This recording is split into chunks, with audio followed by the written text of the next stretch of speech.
The Canon C70. Should this be your first cinema camera?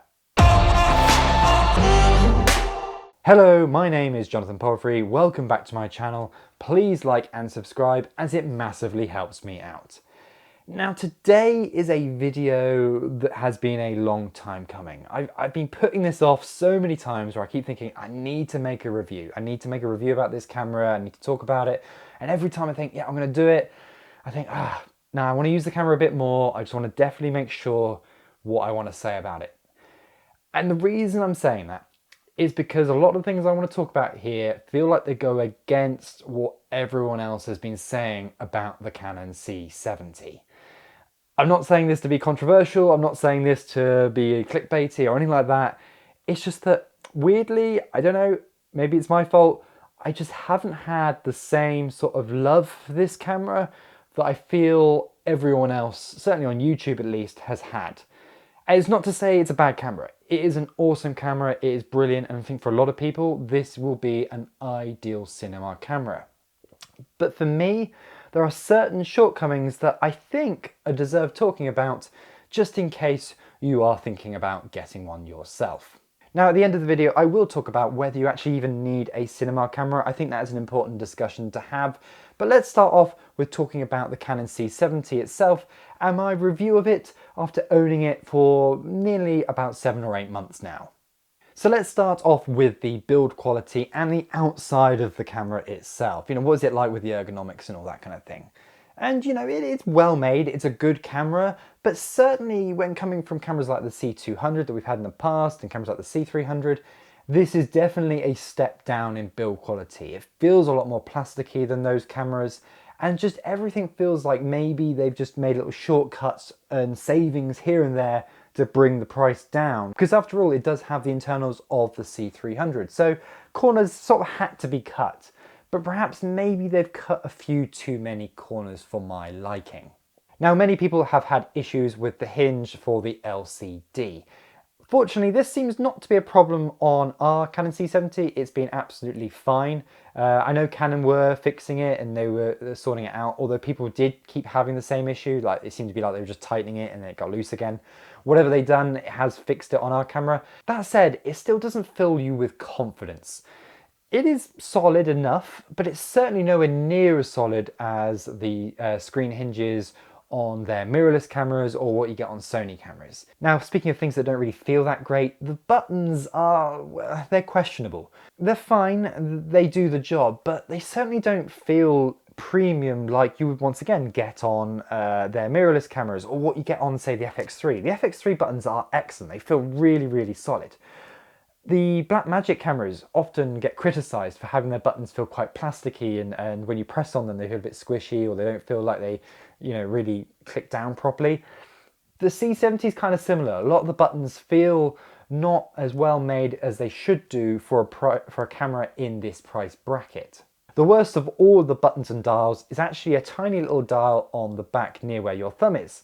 Now, it's a great positioning for this little dial. It's a great idea to have it there. It gives you good access to things and everything like that. But it is just far too loose. You can easily knock it when you're just grabbing the camera. It feels like the wind could probably change your settings on a windy day. It's that loose that I just find it really unusable, unfortunately. Unfortunately, the plasticky sort of build carries on when you get to the top handle as well. In fact, that's even worse.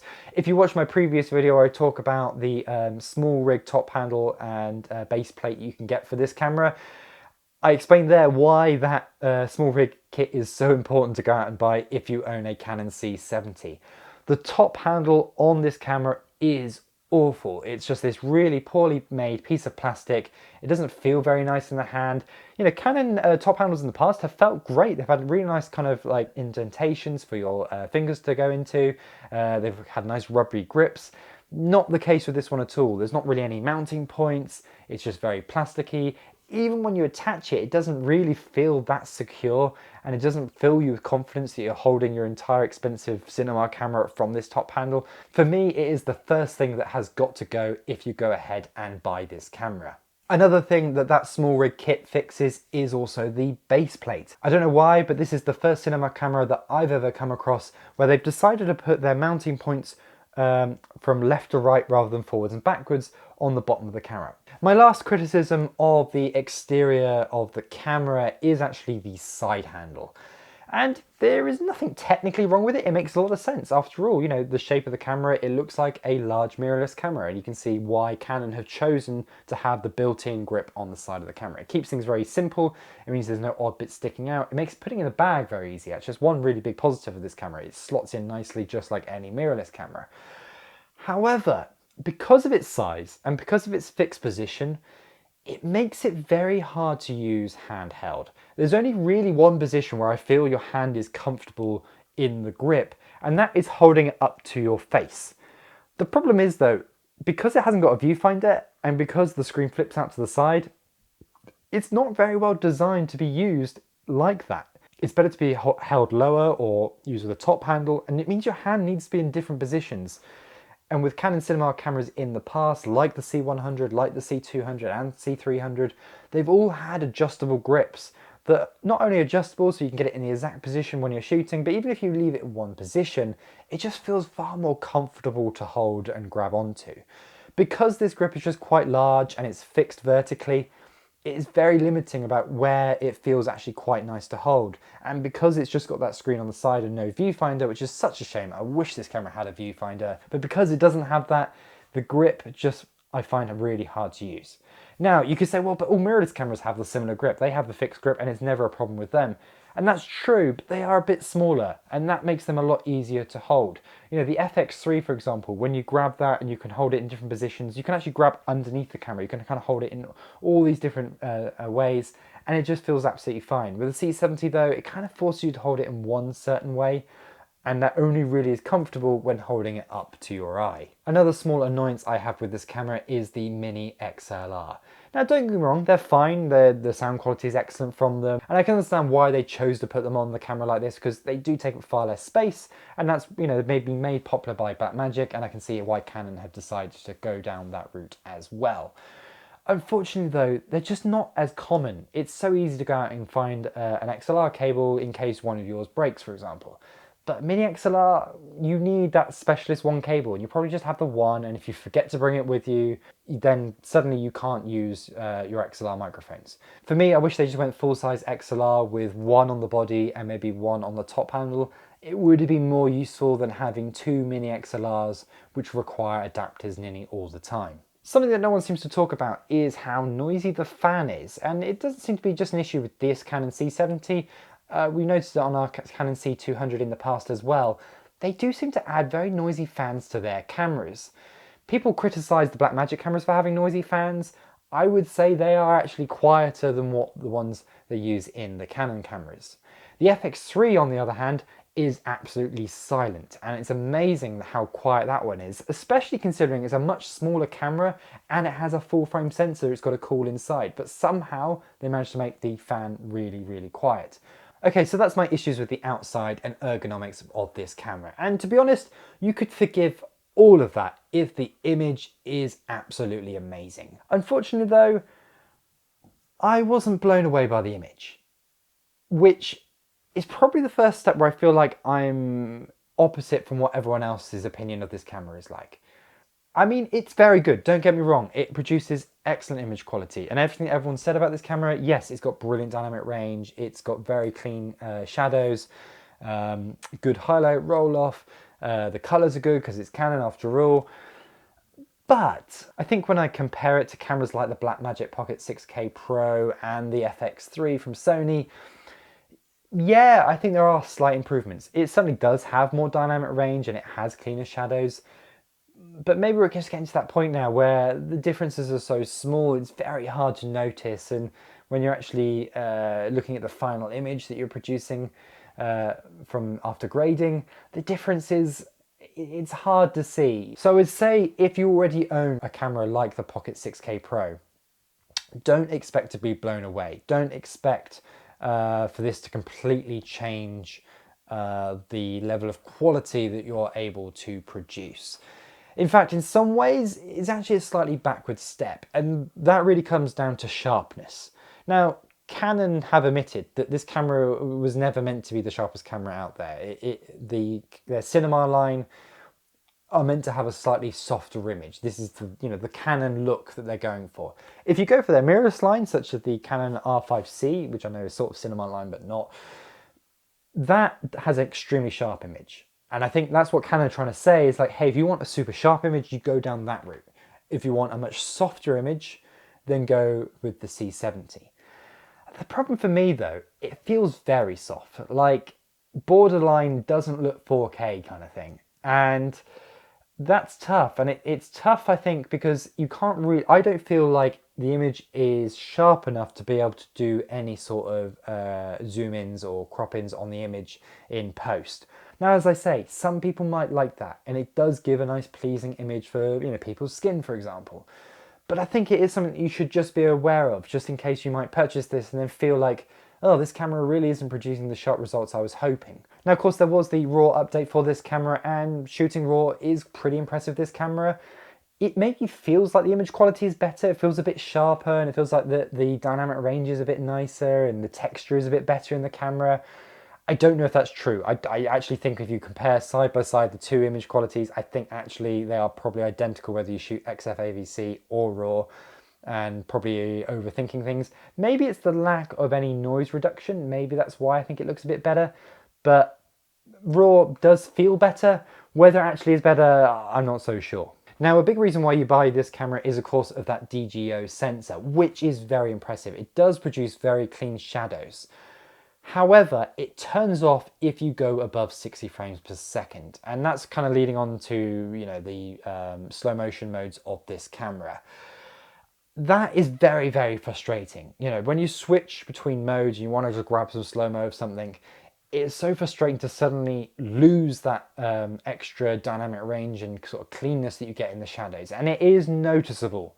It is something that you will definitely notice when you switch between. It's almost like changing your ISO to something much higher or something like that. It's that kind of level of like, oh, okay, I've got to be a bit more cautious with my image now. That's not the only issue with shooting in the slow and fast mode either, because you also get limited autofocus when shooting at above 60 frames as well. And once again, it's just like, why do we have to have these limitations? It's clearly an issue that the processor not being powerful enough to be able to handle the high frame rates, as well as things like autofocus and the DGO sensor. And it's just annoying because Sony seem to have come up with a solution to that. Whatever they put in the FX3, FX6 and A7S, it's fine. It works absolutely fine. You can shoot in any mode. You get autofocus in all the modes. You get the same image quality out of all the different modes. But with the C70, unfortunately, as soon as you go into that higher frame rate, you are sacrificing. So if you're going to do a lot of high frame rate sort of filming, 100 frames, 120 frames filming, I wouldn't recommend this camera. Carrying on with the autofocus, as I mentioned, is not great in the higher frame rates, but when you're shooting at 60 or below, you do have your face autofocus, and it works pretty well with various different lenses. I've used it with Sigma lenses like I am using now, I've used it with Canon lenses, and for the most part, it works well. Okay, so that all sounds like a lot of negativity about this camera, and once again, I want to say, it's not as bad as it sounds. I know that I seem like I listed off a long list of things that are like, oh, I don't like this, I don't like that, and how come no one else has talked about this on their channels? And maybe they have, maybe I haven't seen them all. And I'm not saying that they're not, giving a true opinion of the camera, or they're trying to be too positive about the cameras. No, not at all. Everyone, how they use their camera, it's different for everyone. If you come from a very, Canon only background, you may much prefer the way a Canon works, and you might just think, well, this just makes sense. So I can't criticize the camera too much. It does produce excellent image quality. It certainly can produce excellent results if you know what you're doing. I just haven't been blown away by the camera. I think that's where I stand with it. One last thing I absolutely love about the camera is the battery life. That is the biggest plus of this camera. The battery life is incredible, and it just keeps going on and on and on. One large battery will easily last you all day. Even the little BP30 battery that comes with it, even that thing lasts a very long time. So battery life is excellent. So can I recommend that you buy this as your first cinema camera? Well, that's a big question mark, isn't it? That is a big, big one. I mean, maybe if you're really into the whole Canon ecosystem and you're looking to upgrade, then maybe. Personally though, I think if you haven't had a cinema camera in the past, even though Canon are marketing this as the perfect sort of transitional camera into the cinema world, I would say don't go for it. I feel this camera, A, isn't going to blow you away as much as you thought it would, and B, may frustrate you in certain areas that you feel that when you're paying this much for a camera, you feel shouldn't be the case. I think you have to really think about, why do you want a cinema camera? What do you need a cinema camera for? And that's where it gets tough to recommend what camera you should buy and what one you shouldn't. All I can say really is, don't get over sort of excited or overwhelmed by the idea that you need a cinema camera to be a professional, especially in 2022. Maybe in the past that was the case. You know, there was a big gap between what mirrorless cameras were and what cinema cameras were in terms of quality, in terms of functionality, everything. I don't think that's the case anymore. If you watched my video in the past talking about the A7 IV, in that video I talk about how amazing that camera is and how you can definitely use it in a professional environment for corporate shoots or whatever you may want to use it for. It works absolutely fine, and we've used it a ton for that kind of thing, and the clients are super happy with what we've managed to produce from it. And I don't feel like if you were to go from that and then jump up to, say, the C70, for example, you're going to really see the benefits that you perhaps thought you would. I think, to sum this up, you should only upgrade to a cinema camera like the C70 if you know why you need one. If you're coming from another cinema camera, things like the C300 for example, then obviously it makes sense. This would make sense as a great B camera or just a smaller package compared to that one. And you'd understand exactly where you're coming from and you know why you want this camera. If you're coming from mirrorless though, just think closely about the clients that you work with, the type of work that you produce, what you want to produce and that kind of thing, and where it's being distributed. And actually think about, like, do you need the features this camera provide, or are you just buying this camera because you think you need a cinema camera? I hope you have found this useful. I'm sorry if it was a bit exhausting, but I just really wanted to get so many points across about my feelings of this camera. As I said, I think it is an excellent camera. I just want to make sure you know exactly what you're getting before you go ahead and purchase one. If you found this video useful, please give this a big thumbs up, because it massively helps out my channel, and obviously make sure you subscribe for plenty more content like this. Thank you very much for watching, and I will see you next time. Goodbye.